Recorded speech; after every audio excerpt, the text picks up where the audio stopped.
Like I said, I'm not a mean person, but don't fuck with no nice people. Like, leave nice people alone. People that stay to their self, that are happy.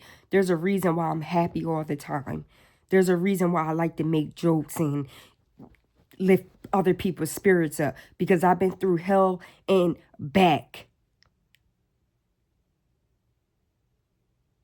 So I walk in faith that I'm going to have a good day. I like to set my tone for the day.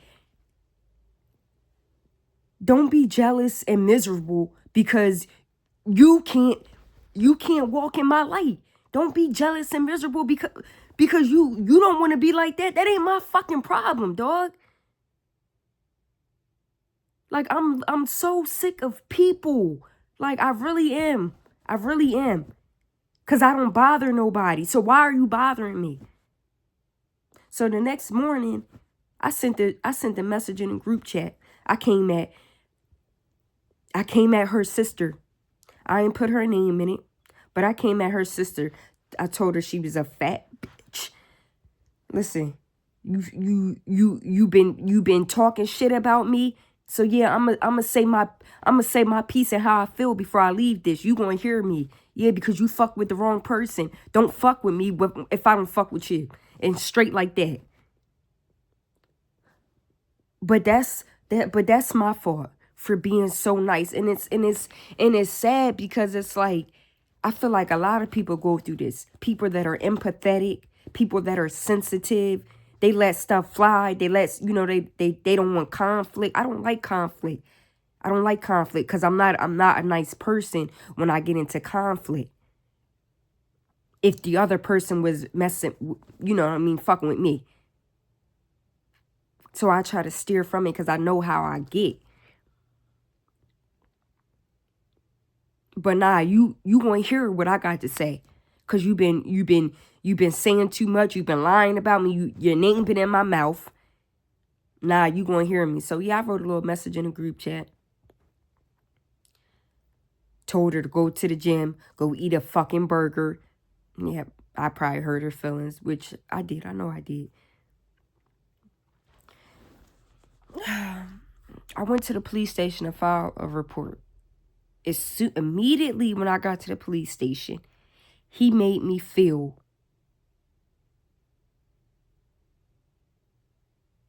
like I was already being judged, already from the get-go. Why would she want to hit you? Why would she be picking on you? I don't know, because I don't say nothing to her. I just told you that. So because I already know. And anybody who's listening to don't make it about race, but it is about race. It is about race. And that's just the bottom line. And I hope I'm not offending anybody, but I felt so discriminated when I went to the police station yesterday. He was asking me, who's the man? Do you have the manager's numbers? No, I don't have the manager's numbers because they don't give us our number, and we're not even allowed to even contact them, which is stupid.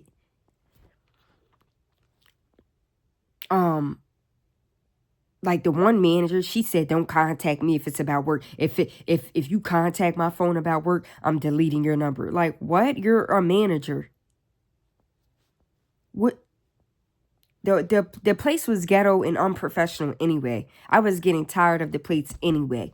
But I wanted to leave on my own terms. Not because I felt unsafe in a hostile environment and people are jealous and I don't know what might happen because everybody might team up on me. Who wants to feel like that going into their job? I'm too old for that. When I told him I didn't have any manager's numbers, he was like, well, how am I going to help you? His whole attitude was just disrespectful. Meanwhile, I'm just keeping my composure. I'm getting anxious now because I already got, I have anxiety. So when I'm in conflict, my stomach starts hurting. I get headaches because it's not something that I like to going through. It literally is like traumatizing.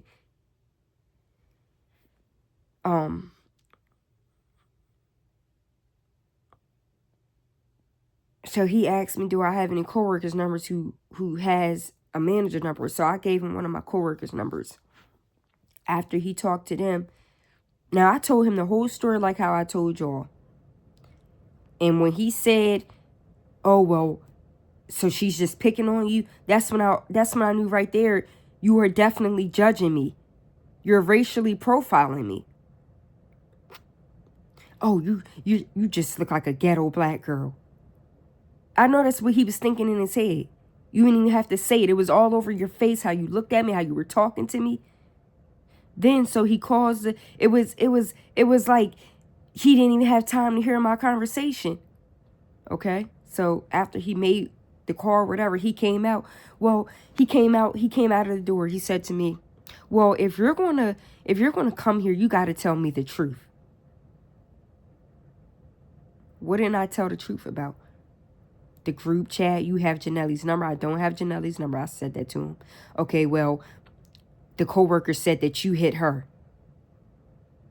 That's funny because people reached out to me and said that asked me what happened because nobody seen what happened. So how is that? He said, well, that's what they said. And at this point, I can't help you. There's nothing I can do. I just looked at him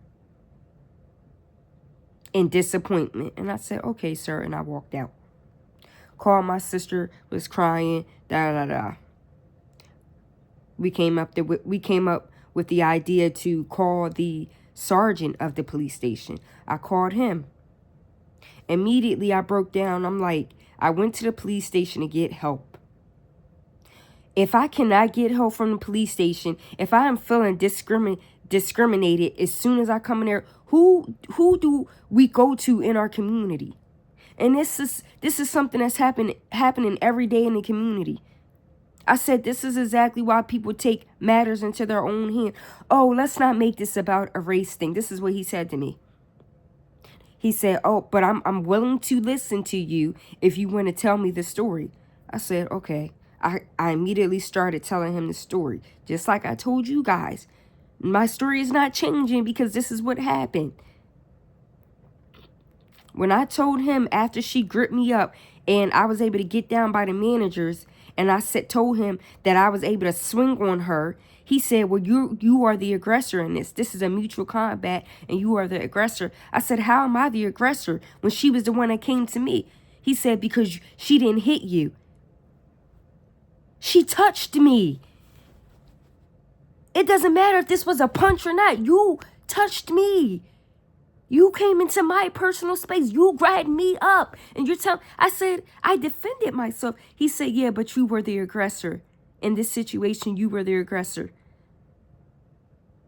I said, okay, sir, thank you for your time. I appreciate your time. Have a good day. And I hung up. I feel so bad for the black community. I am scared for my son. I'm scared for my daughter. Because we get treated the same way. Not as bad as black men, but we get treated the same way. And it's sad. Because if a white woman was to come down the street and yell that a black man is chasing her and tried to rape her, the cop wouldn't go to the black man and ask what happened. He would immediately listen to the white woman. How many times have black men gotten killed over what a white woman has said or what any white person has said? How many cops are killing black men? When is it going to stop? And again, I am sorry if I'm offending anyone, but I am extremely upset. And I am tired of the way this world is living, and we are in hard times right now, and we are in bad times right now. And it's sickening. It's sickening and it's disgraceful, honestly. And that's all I gotta say. Because I don't want to offend nobody. But I just want to let it be known. I have white friends that are my best friends, and I love them to death. I've grew up all in white schools. I went to one all-black school. And that was one of the worst years of my life because I was bullied in that school because I didn't come from the hood. I didn't grow up in the hood. I lived on a farm. I lived on land with my black aunt who was an FBI agent. She had money. So my mom sent me off to go get a better life.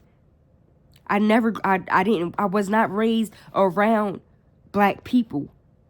So when I came to that middle school, they automatically looked at me different because I talked different. Oh, you sound white. You pronunciate your words. You articulate your words. You don't speak hood. So they targeted me from the jump just because I was different.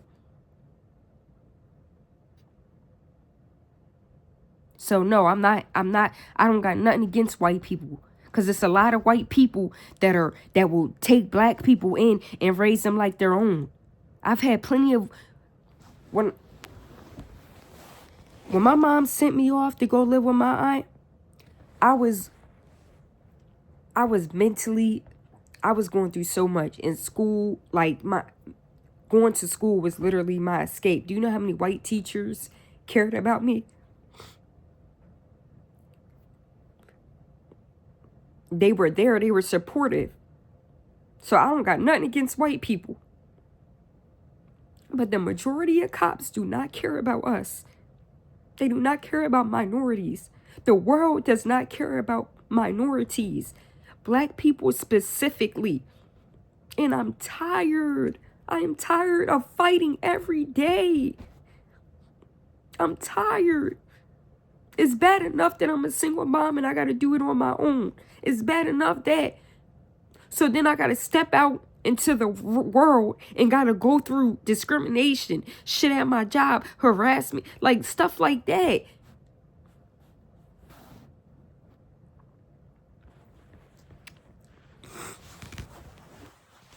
I just wanted to get that off my chest.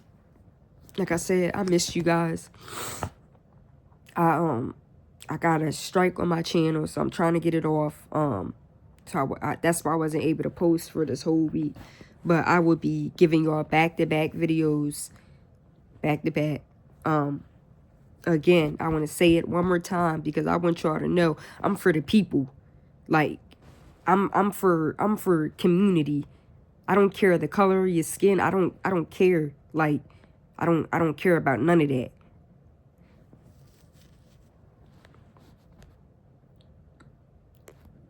I respect everybody. I respect everybody, and I just want people to respect me. That's it.